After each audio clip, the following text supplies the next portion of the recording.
Episode के starting में sabre और लैंसर लड़ रहे होते हैं। सेबर उस पर इनविजिबल तलवार से हमला करती है। यह देखकर लैंसर उसे कायर कहता है और उसके तलवार को सामने लाने के लिए कहता है। असल में सेबर के पास कुछ और ही वेपन होता है। तब लैंसर सेबर से कहता है, क्या तुम्हारा वेपन एक तलवार है? सेबर बताती है, यह कुछ भी हो सकता है, तलवार, कुल्हाड़ी या फिर भाला। इसके बाद लैंसर अपने वेपन को गर्म करता है और सेबर पर हमला करता है। सेबर को चोट लगता है। फिर उसे पता चलता है कि लैंसर को सन ऑफ लाइट के नाम से जाना जाता है, जो कि भाला उसके पास है, वह श्रापित वेपन है। लैंसर देखता है कि सेबर उसके हमले से नहीं मरी। तब वह कहता है, मैंने अपना पूरा पावर इसमें झोंक दिया था, लेकिन तुम बच गई। और मेरे मास्टर ने कहा था, अगर कोई तुम्हारे हमले से बच गया तो तुम वापस चले आना। वह यह भी बताता है कि सर्वेंट को मरते दम तक लड़ना चाहिए, अगर उनका पहचान किसी और को पता चल गया तो। लेकिन लैंसर वहाँ से जाने लगता है। तब सेबर उसे रोकने की कोशिश करती है। तब लैंसर उसे कहता है, अगर तुम मेरे पीछे आई तो तुम अपना कब्र खोद कर रखना, क्योंकि इस बार तुम नहीं बचने वाली। लैंसर वहाँ से चला जाता है और सेबर अपना चोट हील कर लेती है। शीरो उससे पूछता है, भला तुम क्या चीज़ हो? सेबर बताती है, इसमें पूछने वाली भला क्या बात है? मेरा नाम सेबर है और मैं तुम्हारी सर्वेंट हूँ। मुझे तुमने अपने जादू से बुलाया है। फिर शीरो सेबर को अपना नाम बताता है। सेबर को पता चलता है कि शीरो कोई जादूगर नहीं है, फिर भी शीरो उसका मास्टर है और सेबर उससे कभी धोखा नहीं देगी। शीरो उससे कहता है, मेरा नाम शीरो है और मुझे बार बार मास्टर कहना बंद करो। फिर सेबर अपने घाव को भरने के लिए कहती है शीरो से, लेकिन शीरो मना करते हुए कहता है, मैं उस टाइप का जादू नहीं जानता हूँ। तब हमें पता चलता है कि सेबर का सिर्फ बाहरी घाव भरा है, ना कि अंदर का। और वह कहती है, तब तो मुझे इसी हालत में इनसे लड़ना होगा। और वह आर्चर से लड़ने चली जाती है। आर्चर को चोट लगता है। तब रिन उसे गायब कर देती है। वहीं सेबर अब रिन पर हमला करने वाली होती है, तो शीरो उसे रोक लेता है। सेबर उसे बताती है, आर्चर का मास्टर यही है, तो हमें इसे मारना होगा। शीरो कहता है, अगर तुमने मेरी बात नहीं मानी तो मैं तुम्हारा मास्टर कैसे हो सकता हूँ?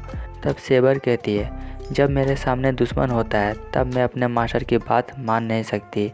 फिर रिन उसे समझाती है, तुम एक ऐसी सर्वेंट हो जो कि अपने मास्टर की बात नहीं मानती हो, तो तुम्हारा कोई वजूद नहीं है। तब सेबर शांत हो जाती है। इसके बाद रिन उसे शीशे को ठीक करती है अपने जादू से और शीरो से कहती है, तुम ये सब जादू तो कर ही सकते होगे। शीरो ना कहता है। तब रिन बताती है, ये तो सबसे बेसिक चीज़ है मैजिक में। फिर रिन सोच में पड़ जाती है कि कैसे एक नवसिखिया सेबर को ला पाया। फिर उसे बताती है, जल्द ही 7 जादूगरों में बैटल होने वाला है और तुम उनमें से एक हो। इस बात का पता तुम्हारे हाथ में बने निशान से चलता है। और वह यह भी बताती है, जब तक यह तुम्हारे हाथ में रहेगा तब तक सेबर तुम्हारी बात मानेगी और उसे कंट्रोल में रखेगा। रिन सेबर को देखकर कहती है, ऐसा लगता है मानो तुमने अपना पूरा रूप नहीं लिया है, क्योंकि शीरो ने तुम्हें अजीबो ढंग से लाया और ना ही वह कोई जादूगर है। रिन चाहती थी कि सेबर उसकी सर्वेंट बने, तब तो मज़ा ही आ जाता। और शीरो से कहती है, तुम सेबर के मास्टर बनने के लायक नहीं हो। इसके बाद वे लोग चर्च के लिए निकल पड़ते हैं, क्योंकि रिन शीरो को एक आदमी से मिलाना चाहती थी। उसके साथ सेबर भी चलती है। शीरो के पास और कोई दूसरा कपड़ा नहीं होता है, तो वह सेबर को बड़ा सा जैकेट देता है ताकि उसके आर्मर छिप जाए। फिर वे लोग वहाँ पहुँचते हैं। सेबर शीरो से कहती है, मैं आपका यहीं पे बाहर इंतज़ार करूँगी और अगर कोई आए तो मैं उससे रक्षा करूँगी। फिर वे लोग चर्च के अंदर जाते हैं। शीरो कहता है, भला यहाँ पे कौन रहता होगा? रिन बताती है, यहाँ पर एक प्रीस्ट रहता है जो कि रिन का गार्जियन है और वह उसके पिता का छात्र है। और शीरो से वो कहती है, तुम उसे मेरे सेकंड मास्टर भी कर सकते हो। फिर वहाँ पे ये आदमी आता है, इसका नाम किरी होता है। रिन शीरो का परिचय देते हुए कहती है, यह 7 जादूगरों में से एक है, लेकिन यह आदमी नवसिखिया है, इसलिए रिन किरी से हेल्प मांगती है। लेकिन शीरो उससे कहता है, मुझे इसके बारे में कुछ भी पता नहीं है। तब किरी बताता है, तुम अब एक मास्टर बन चुके हो और तुम इसे नकार नहीं सकते। वहीं बताता है कि जो कोई भी उस प्याले को पा लेगा उसकी इच्छा पूरी हो जाएगी। वह कोई भी इच्छा मांग सकता है, यहाँ तक कि नहीं, वह पास्ट में जाके अपनी गलतियों को सुधार सकता है। तब रिन किरी को डायरेक्ट पॉइंट पर आने को कहती है और उसे नियम समझाने को कहती है। किरी बताता है, एक बैटल होने वाला है जो कि 7 जादूगरों और उसके सर्वेंट के बीच में लड़ा जाएगा। इस बैटल का मकसद है उस पवित्र प्याले को पाना। फिर बताता है, सर्वेंट हर वक्त अपने मास्टर के साथ रहता है जो कि स्पिरिट फॉर्म है। यानी कि गायब होकर, और अगर उसके सामने एनिमी आए तो वह अपने मास्टर के कहने पर उस पर अटैक भी कर सकता है। तब रिन सेबर की तारीफ़ करते हुए कहती है वह कितनी पावरफुल है, लेकिन उसका मास्टर बेवकूफ़ है, इसलिए वह स्पिरिट फॉर्म नहीं ले सकती।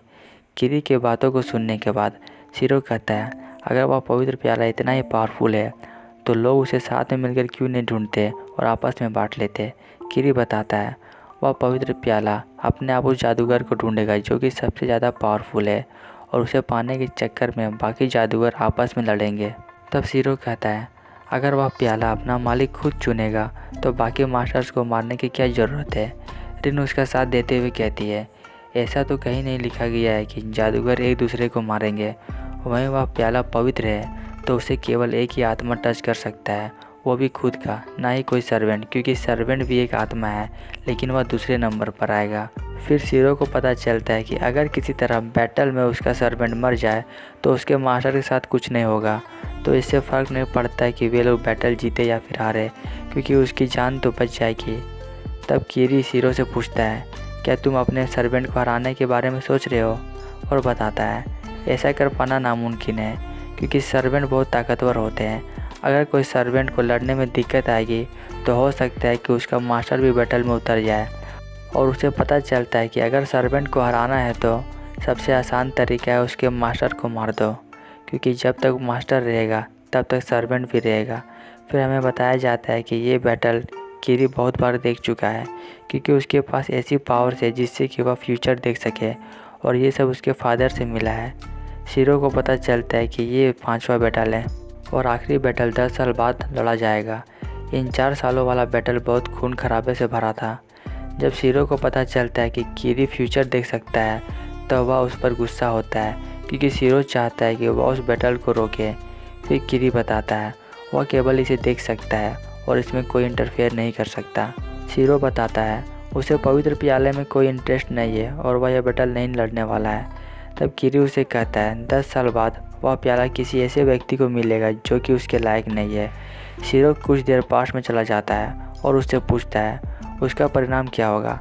किरी उसके सवाल का जवाब नहीं देता है और उसे पता चलता है कि किरी ही वह व्यक्ति है जो कि उस प्याले को टच करेगा। अंत में किरी उससे पूछता है क्या तुम इस बैटल में हिस्सा लेना चाहोगे। शीरो हाँ कहता है।